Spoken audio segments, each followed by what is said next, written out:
மதுரைக்கு அருகில் உள்ள ஒரு சிறிய கிராமத்தில் அழகர்சாமி என்ற உழைப்பாளியும் அவரது மனைவி மீனாட்சியும் வாழ்ந்து வந்தனர். இருவர்களுடன் அழகர்சாமியின் வயதான தாய் வள்ளியம்மாள் பாட்டியும் அவர்களது பள்ளிக்கு செல்லும் 2 பிள்ளைகளான கதிர் மற்றும் நிலா ஆகியோரும் இருந்தனர். அழகர்சாமி கூலி வேலை செய்து வந்ததால் அந்த ஏழை குடும்பத்தின் தினசரி வாழ்க்கையே ஒரு போராட்டமாக தான் இருந்தது. ஒரு நாள் மாலை மீனாட்சி கவலையோடு அழகர்சாமியிடம் பேசினாள். எங்க இந்த மாசம் பிள்ளைங்களுக்கு பள்ளிக்கூட கட்டணம் கட்டணும், வீட்ல அரிசியும் தீந்து போச்சு, மளிகை கடைக்காரருக்கும் பாக்கி வைக்கணும், என்ன பண்றதுன்னே தெரியலையே. அப்போது அழகர்சாமி பெருமூச்சு விட்டு, நானும் நைட்டும் பகலும் உழைக்கிறேன் மீனாட்சி, ஆனா வர்ற காசு கையில நிக்க மாட்டேங்குது, ஏகப்பட்ட கடனும் தலைக்கு மேல இருக்கு. அப்போது உள்ளே வந்த கதிர் அப்பாவை பார்த்து இப்படி சொன்னான். அப்பா, இன்னும் 2 நாள்ல ஃபீஸ் கட்டலன்னா கிளாஸை விட்டு வெளியில நிக்க வச்சிடுவாங்கப்பா. சரிப்பா, நீ அழாத, நான் எப்படியாவது காசுக்கு ஏற்பாடு பண்றேன், சரியா? அப்படின்னு சொல்லிட்டு எல்லோரும் அன்னைக்கு நைட்டு தூங்கிட்டாங்க. மறுநாள் காலை அழகர்சாமி தன் பிள்ளைகளின் படிப்பிற்காக ஊரில் பெரிய மனிதரான சொக்கலிங்கத்திடம் கடன் கேட்க சென்றான். அழகர்சாமி உள்ளே நுழைந்த உடனே சொக்கலிங்கம் ஐயா அவனை பார்த்தாரு. அப்போ அழகர்சாமி மெதுவா, ஐயா, சொக்கலிங்கம் ஐயா, நல்லா இருக்கீங்களா?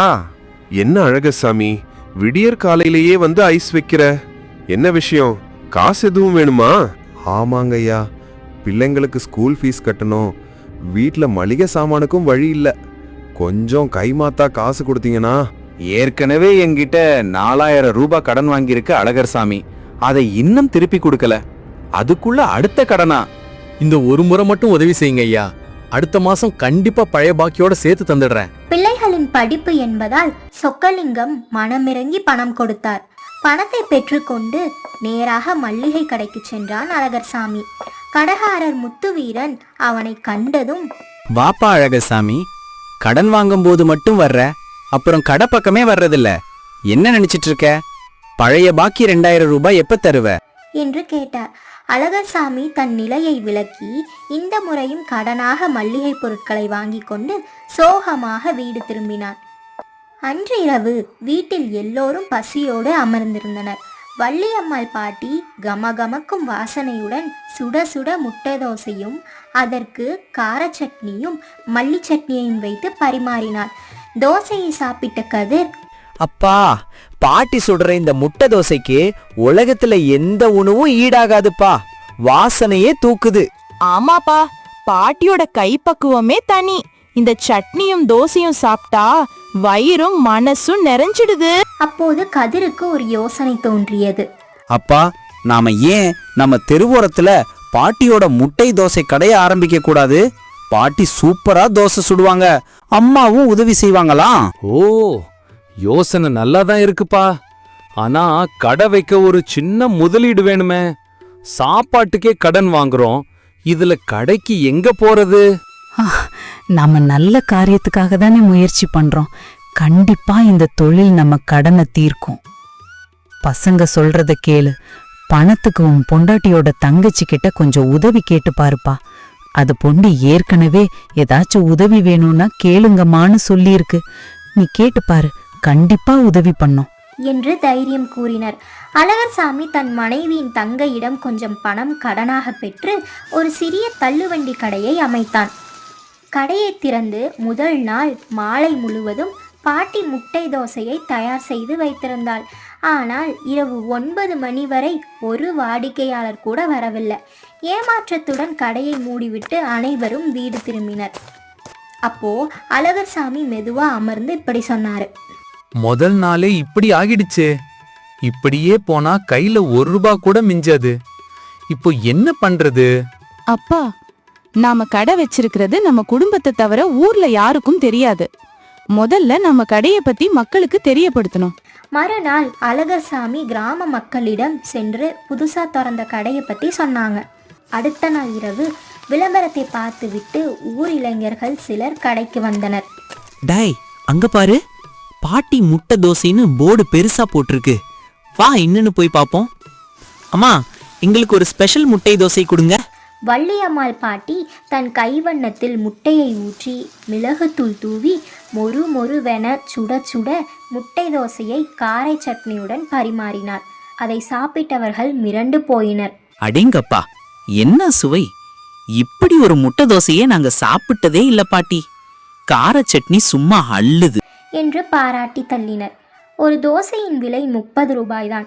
ஆனால் அதன் சுவைக்கு மகிழ்ந்து அவர்கள் கூடுதலாக பணம் கொடுத்துவிட்டு சென்றனர். விஷயம் காட்டு தீ போல் முழுவதும் பரவியது. நாட்கள் செல்ல செல்ல பாட்டியின் கடைக்கு கூட்டம் அலைமோதியது. மீனாட்சி அப்போ மெதுவா, ஏங்க, வியாபாரம் நல்லா ஓடுதுன்னு நம்ம தரத்தையும் சுவையையும் குறைச்சிடக்கூடாது. எப்போதுமே சுத்தமாவும் சுவையாவும் கொடுக்கணும். முன்பெல்லாம் அந்த வீட்டில் கடன் வட்டி என்ற சத்தம்தான் கேட்கும். ஆனால் இப்போது, பாட்டி 2 முட்டை தோசை பார்சல், எனக்கு ஒரு டபுள் முட்டை தோசைன்ற சத்தம் மட்டுமே ஒலித்து கொண்டிருந்தது. சில மாதங்களேயே அழகர்சாமி சொக்கலிங்கத்திடம் முத்துவீரனிடமும் வாங்கிய அனைத்து கடன்களையும் வட்டியோடு நேர்மையாக திருப்பி செலுத்தினான். ஒரு நாள் காலை அழகர்சாமி சொக்கலிங்கத்தின் வீட்டுக்கு சென்றான். ஐயா, நீங்க கஷ்டத்துல இருந்தப்ப எனக்கு பணம் கொடுத்து உதவுனீங்க. அதை என் வாழ்நாளில மறக்க மாட்டேன். உங்களோட ஆசீர்வாதத்துல இப்போ நாங்க ஒரு பெரிய உணவகம் கட்டி இருக்கோம். வர்ற சனிக்கிழமை அதன் திறப்பு விழா. நீங்க தான் வந்து ரிப்பன் கட் பண்ணி திறந்து வைக்கணும் என்று பெருமையோடு அழைப்பிதழை கொடுத்தான். சொக்கலிங்கம் அழகர்சாமியின் உழைப்பையும் வளர்ச்சியையும் கண்டு மனதார பாராட்டி வாழ்த்தினார். அழகர்சாமியின் உணவக திறப்பு விழா சனிக்கிழமை அன்று மிக கோலாகலமாக தொடங்கியது.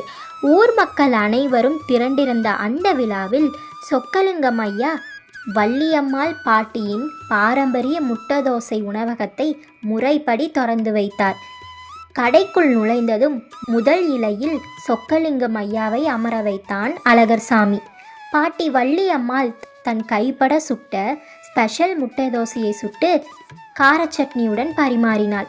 அதை ஒரு வாய் சாப்பிட்ட சொக்கலிங்கம் ஐயா வியப்பில், அழகர் சாமி, அன்னைக்கு நீ என்கிட்ட கடன் கேட்க வந்தப்ப உன்னோட வறுமையை மட்டும்தான் நான் பார்த்தேன்.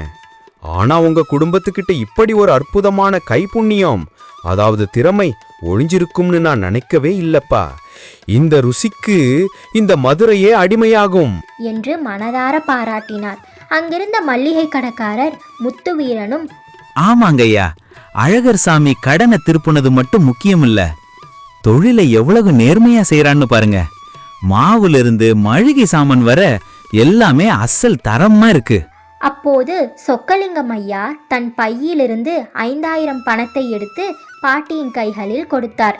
பாட்டி, இது தோசைக்கான விலை இல்ல. வறுமை வந்தப்பவும் உங்க பிள்ளைங்களுக்கு நீங்க சோர்ந்து போகாம சொல்லி கொடுத்த உழைப்புக்கும் உங்க கைப்பக்குவத்துக்கும் நான் தர்ற சின்ன அன்பு பரிசு. இதை நீங்க கண்டிப்பா வாங்கிக்கணும். அத்தோடு நிறுத்தாமல் சொக்கலிங்கம் ஐயா அழகர்சாமியிடம் ஒரு புதிய யோசனையை முன்வைத்தார். அழகர்சாமி, எனக்கு மதுரை டவுன்ல சொந்தமா ஒரு இடம் இருக்கு. இப்போதைக்கு அது சும்மாதான் கிடக்கு. உன்னோட இந்த முட்டை தோசைக்கு டவுன்ல பயங்கர வரவேற்பு இருக்கும். நீ சம்மதிச்சா நம்ம 2 பேரும் சேர்ந்து அங்கே இதோட அடுத்த கிளைய, அதாவது பிரான்ச்ச ஆரம்பிக்கலாம். முதலீடு என்னோடது, உழைப்பும் சுவையும் உன்னோடது என்று ஒரு பெரிய தொழில் வாய்ப்பை வழங்கினார். அழகர்சாமியும் மீனாட்சியும் ஒருவரை ஒருவர் பார்த்து கொண்டு ஆனந்த கண்ணீர் வடித்தனர். அப்போது அழகர்சாமி, எல்லாம் எங்க அம்மாவோட கைராசியும் பிள்ளைங்களோட நல்ல யோசனையும் தான் ஐயா. கண்டிப்பா உங்க வழிகாட்டுதலோட நாம அடுத்த கட்டத்துக்கு போவோம். அங்கிருந்த பாட்டியின் முட்டை தோசை வண்டியின் வாசனை அந்த கிராமம் முழுவதையும் தாண்டி மதுரையின் பெருமையாக மாறத் தொடங்கியது. வறுமையும் கஷ்டங்களும் தற்காலிகமானவை. நமக்குள் இருக்கும் திறமையை கண்டறிந்து சரியான திட்டமிடுதலோடும் குடும்பத்தின் ஒற்றுமையோடும் உழைத்தால் எந்த ஒரு எளிய குடும்பமும் வாழ்வில் உயர்ந்த நிலையை அடைய முடியும். இந்த ஸ்டோரி உங்களுக்கு பிடிச்சிருந்தா மறக்காமல் லைக் பண்ணி விடி டைரிஸ் சேனலை சப்ஸ்கிரைப் பண்ணிடுங்க. பாய்.